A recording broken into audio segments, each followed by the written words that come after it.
Hallelujah, praise the Lord. मैं परमेश्वर का दास आप सभी को परमेश्वर के पवित्र और मीठे नाम में आप सभी को मैं स्वागत करता हूँ मेरे ब्रदर एंड सिस्टर। आज का जो वचन है, आज परमेश्वर ने फिर से आप लोगों के बीच में मुझे एक बार फिर से आने का मौका दिया, इसके लिए मैं परमेश्वर का धन्यवाद करता हूँ। हालेलुया। परमेश्वर का जो वचन है, जो जीवित वचन है, आज परमेश्वर ने हमें उस वचन के द्वारा आप लोगों को आशीष दे। हालेलुया। तो जो परमेश्वर का वचन है वो वचन है जिसके लिए मुझे परमेश्वर ने अगुवाई किया है, बोझ से दबे हुए लोग। हालेलुया। मैं आज ऐसे ही एक व्यक्ति के बारे में बताने जा रहा हूँ जो बोझ से दबा हुआ था। उस व्यक्ति के पास कोई भी शख्स, कोई भी इंसान उससे मिलने नहीं जाता था, वो सबसे अकेला रहता था। बट प्रभु यीशु मसीह के पास जब वो चल के गया तो प्रभु यीशु मसीह ने उसे ग्रहण किया, बल्कि उसे उसकी बीमारियों से भी आजाद किया। हालेलुया। तो हमारे साथ वचन निकाल लीजिए, मत्ती रचित सुसमाचार अध्याय 11 का पहले 27 और 8वें आयत पढ़ेंगे। हालेलुया। तो इस वचन में इस प्रकार से लिखा गया है, मत्ती लिखता है,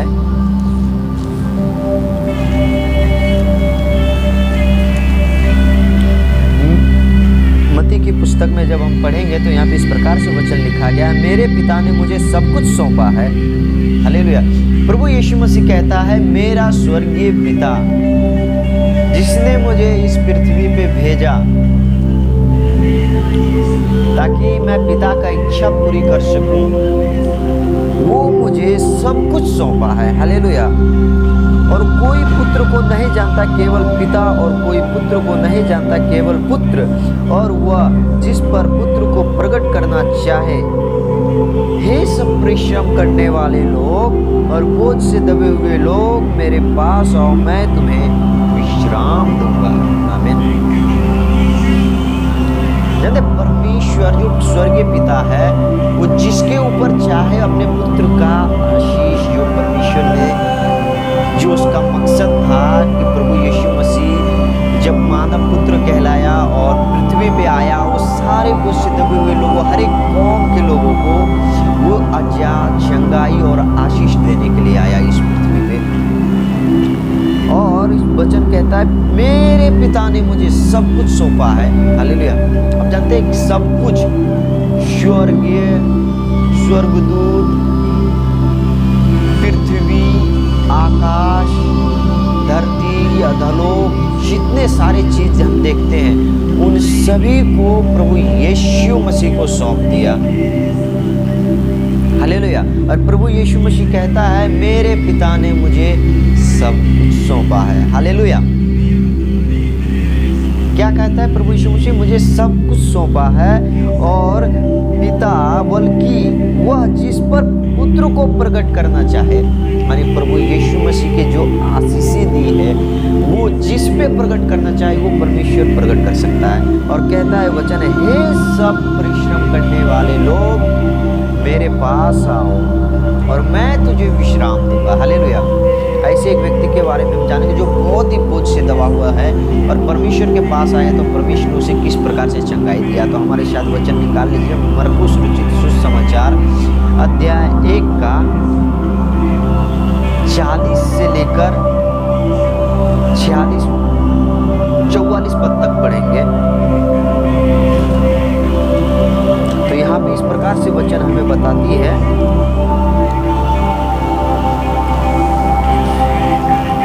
एक कोढ़ी उसके पास आया और उसने विनती की और उसके सामने घुटने टेक कर कहा, यदि तू चाहे तो मुझे शुद्ध कर सकता है। हालेलुया। जानते सबसे ऐसे एक व्यक्ति है जो कोढ़ी है, वो समझो कितने सालों से उसके शरीर में कोढ़ होगा, ना वो वस्त्र सही से पहन पाता था, अगर कोई वस्त्र भी पहनता था ना तो उसके शरीर से जो पल्स निकलता था, जो उसके शरीर से जो निकलता था मैला, उससे उसका कपड़ा पूरा गंदा हो जाता था, उसका शरीर से वास आता होगा, उसके शरीर से दुर्गंध छोड़ता होगा जीवित मनुष्य के शरीर से, क्योंकि उसके शरीर में चेहरे से, सर से लेकर पांव तक उसके हर एक बॉडी पार्ट में उसका कोड़ था। वो बोझ से दबा हुआ व्यक्ति था। उससे अगर कोई देखता भी तो 10 किलोमीटर से पहले वो कह देता होगा वो कोड़ी जा रहा है, उसके पास ना जाओ। उस समझिए एक व्यक्ति को, एक मनुष्य से अगर मिलने के लिए उसे कितनी चाहत रहती है कि मैं भी किसी से मिलूं, मैं भी किसी से बात करूं।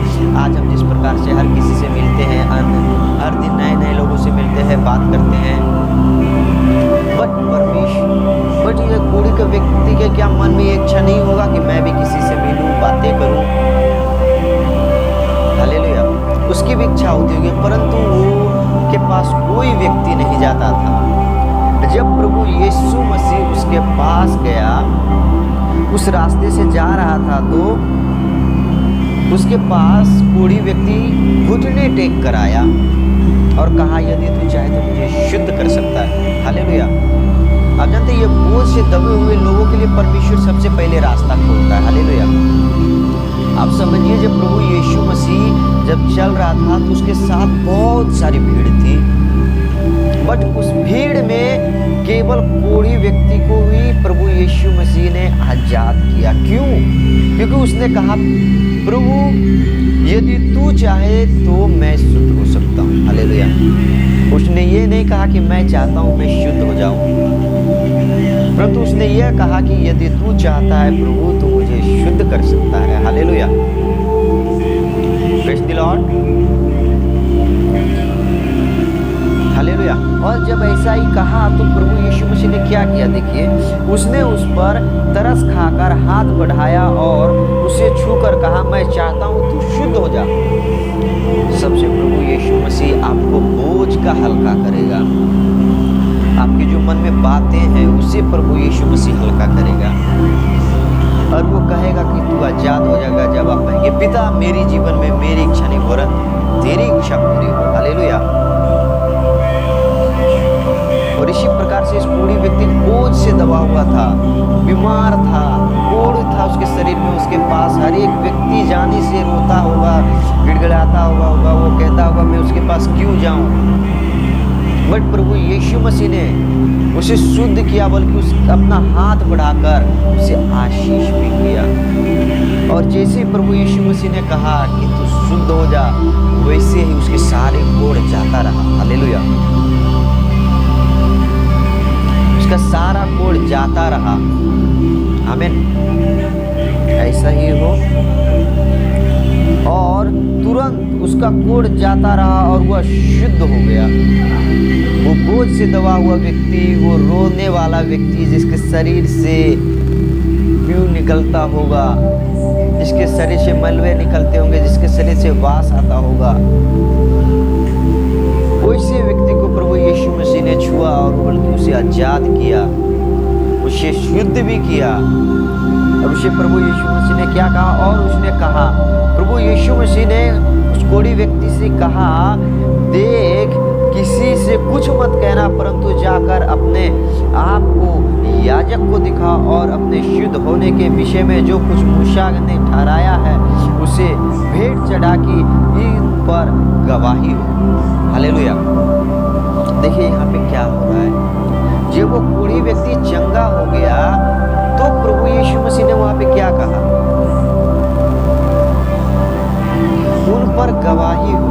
जानते जब आप बोझ से दबे होते हैं, जब आप बीमार में होते हैं और प्रभु यीशु मसीह के पास आते हैं, अक्सर प्रभु यीशु मसीह के पास बीमार बोझ से दबे हुए लोग आते हैं और वो आशीष पाते हैं। और जानते प्रभु यीशु मसीह परमेश्वर आपके जीवन से क्या चाहता है? गवाही चाहता है, ताकि उसके जीवित होने का गवाही आप दो कि परमेश्वर जिंदा है, वो जीवित है। प्रभु यीशु मसीह ने उस कोढ़ी व्यक्ति को क्या आज्ञा दिया कि तुम याजक को जाके दिखाओ। याजक, जब हम पुराने नियम में पढ़ेंगे तो याजक के बारे में, जो याजक होते थे वो परमेश्वर का दास होते थे, वो आराधनालय में रहकर परमेश्वर की महिमा किया करते थे। प्रभु यीशु मसीह ने कहा कि उसे जाकर दिखा और अपने शुद्ध होने की गवाही दे, जो मूसा ने कहा है उन पर गवाही ठहरे। हालेलुया। उन पर गवाही ठहरे। परमेश्वर आपके जीवन से गवाही चाहता है। अब छोटी सी छोटी बातों को परमेश्वर के सामने शेयर करें, परमेश्वर आपको आजाद करेगा, आपको आशीष देगा। हालेलुया। और परमेश्वर ने कहा, हे बोझ से दबे हुए लोग और परिश्रम करने वाले लोग, तुम मेरे पास आओ, मैं तुम्हें विश्राम दूंगा। हालेलुया।